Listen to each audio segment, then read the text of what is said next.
What's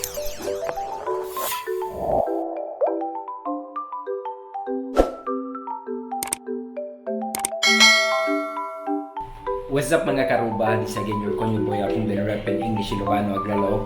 And today we have a Tanok story. It's all about the first Ilocano migrants dito sa Ilocos Norte. Actually, hindi lang sila yung first Ilocano migrants. Probably they are the first Filipino OFWs na nagpunta sa Hawaii or sa US. Meron na akong video dati. It's all about my trivia about the Sakadas. At this time, makikita natin yung documentary ng mga iba't ibang mga apo nila, mga kwento ng unang Sakada doon sa Bacara, Ilocos Norte, especially in Bacara, because sila talaga yung maraming mga lolo at lola na pumunta sa Hawaii ever since way back 1926. So ano pa ang hinihintay natin?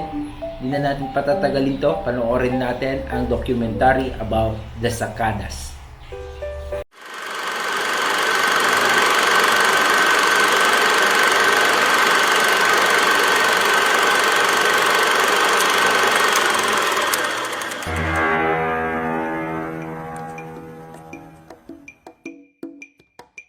No. No, sir. Ano yung sakada? Sakadas? Ano ba't sakadas?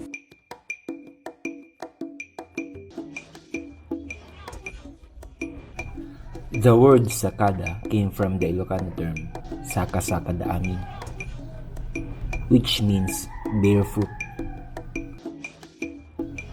On December of 1906, 15 Filipinos boarded on SS Doric, traveling to the islands of Hawaii. Some of them left their wives and families in the Philippines. They were called the First 15, and they worked in Big Island, Hawaii.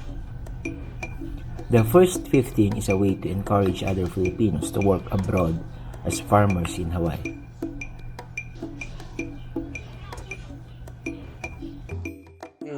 Iti imununa akat na ibagbaga iti lululong may panggap dito sakada no ana dito sakada ana nga klase iti trabaho da no kang kasano nga nawagan da iti sakada. So digit lang iti pinakaamok. Actually dito nga libro na umay kanyak babaen kan ni Daddy Lulang ko, Lola Maria nga kadyente ke ining-ingutak nga iniganan daytoy at isut besa nga panglaglagi pakalagipan mi kadakwada ke dakkel nga banag kada kami daytoy at namuam mi no anat naggapwanda ken no anat iti rason nga kadada iti Hawaii sakbay da nga nagawid iti pagilyan tayo nga Pilipinas kan dito ili tayo nga Bacara. Based kadigiti records, usually iti papandagiti kailan tayo jay ka nagbalinda nga farmer iti sugar. So adati na patadir nga sugar cane plantations. Iso nga nagala dati iti workers, iso ti talaga nga trabaho da. Then ti kabayag damat di jay nagbalinda damat nga immigrants then hala dali iti pamilyada. Iso nga ingana tatta adado ti Ilocano, particularly Bacareño nga di tatta Hawaiian. Adugo tinasuksukisok ko nga library, private collections, kinigiti nalaingak nga agdamdamak kaditi lalakay iti may panggap ti istorya ket dagito nga pambanag ket adu tinamuak may panggap ti istorya ti Sakada.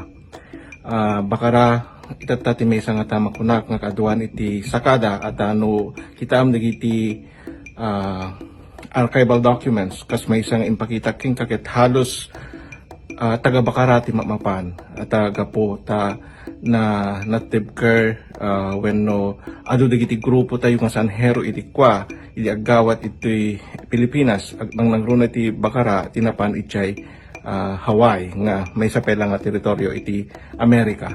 Amutay nga ti Hawaii kapag ti Amerika ket iso ti American Dreams. So idi pa lang nga panawin agprosper mo ti panagbiag ti American. So nga si taymot ngamin nga Pilipino, particularly ti Pilipinas ket adati strong relationship tayo ti Western world. The voyage of the Filipinos to Hawaii was easy. Because the Philippines was a colony of the United States of America. The Sagadas had only a 3-year contract to work in Hawaii. But most of them extended and lived in the island. That is why most of them became immigrants. And most of them established their own business and became successful. Why Filipinos were forced to work in Hawaii as sakadas? It was the dry season in the Philippines and farmers cannot plant anything in the fields. And so many Filipinos took this opportunity. Ket may panggap no kalkalom ti istorya iti Bakara ket bimtak iti Bintardam iti 1927 na ilayos amin nga tartarakenda nga baka nuang kalding at di dati nga balayda ket iti makungkun nga buba kurukor ket asidig iti waig na ilayos amin dito yung nakapanunutan na nga nagsakada uray kung kunada iti kwa nakarigrigat ti mapan agsakada iti Hawaii tamay sa nga bulan iti pinaglayag mo iti baybay ngem daksanggasat na 1927 ada dokumento tayo hanggang 1930 nga nagyan ijay nagawid di 1930 numampehan na imbaga nga anak rasunan no apel nga nagawid kaputa data di tawan met Amerika nga ada Great Depression amakuna Great Depression na naggatangan dagiti asukar nga i-produce ti Hawaii iso nagawid isuna ngem ada binitbit na na savings iket iso ti inggatang na iti taltalon dito nga taltalon nang rugyanan naman nga nagtaltalonan ken nang supusop ti panagbiagda itoy Bakarawon iti Pilipinas. The major work in the islands of Hawaii was farming and harvesting sugar canes and pineapples. This is the prime product in Hawaii that time. And some sakadas were tractor drivers, mechanics, and welders. Dito iso ti kabsat na. Napanday di Hawaii di 1926. With the same company nga nagtrabahuan da, nilulong ko, ti umuna nga trabaho na kano i-JD kat, para pukan ti mais. Ni brother na, may isa iso ng truckman. Pag-ibasehan tayo, digiti agdama, nag-abroad ka, siyempre guminhawa iti biyag mo kunada.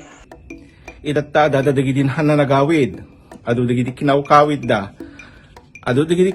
da nga naururay da nga nagbalin deti teritoryo ti Amerika akas state as of Hawaii alam makita mo ti biag ti taga states amakuna napimpintas ti pinagsapol da napimpintas iti sweldo da ket natulog na ipatpatulod da dagitoy dagiti nabati nga pampamilya da wano relatives da iti Pilipinas wano iti Bakara.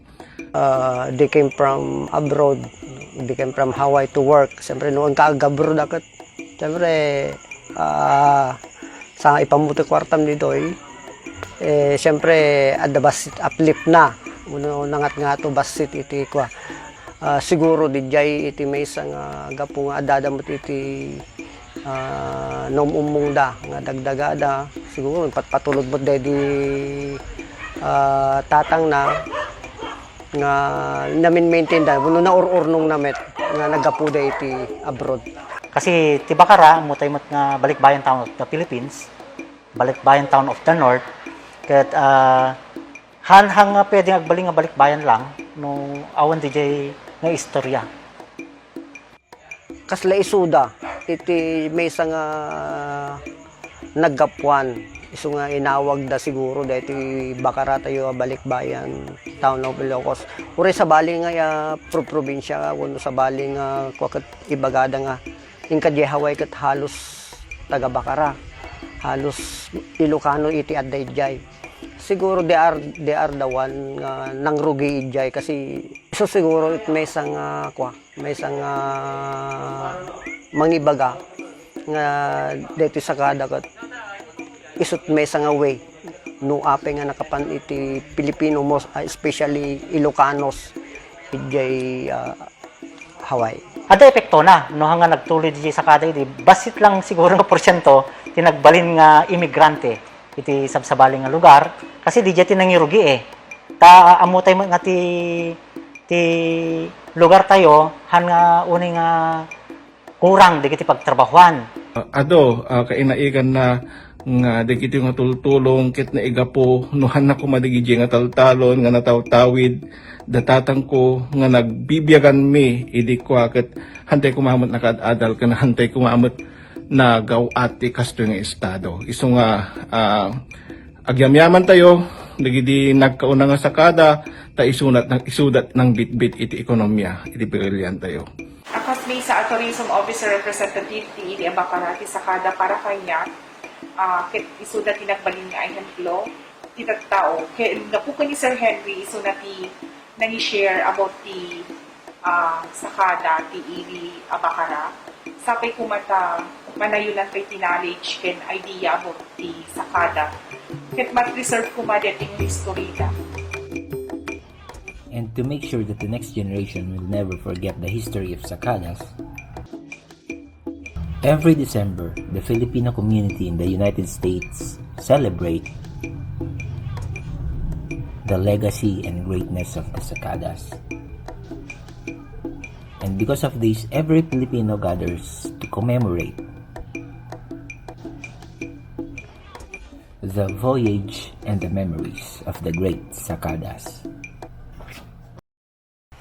So, ayun, maraming salamat sa inyo sa mga nanood and I hope you like the documentary and shoutout pala sa Ilocos Norte Tourism natin and sa lahat po ng mga gustong manood ng Tan-o on February 24 manood tayo doon sa bagong Ferdinand Marcos Stadium doon sa napakagandang oval or napakagandang auditorium namin yung pang world class. So, ano pang hinihintay natin? Kita-kits tayo doon. And, once again, this again yung konyo boy akong Learn Rapid English Ilocano. Galawkyo. Peace out. Bye-bye.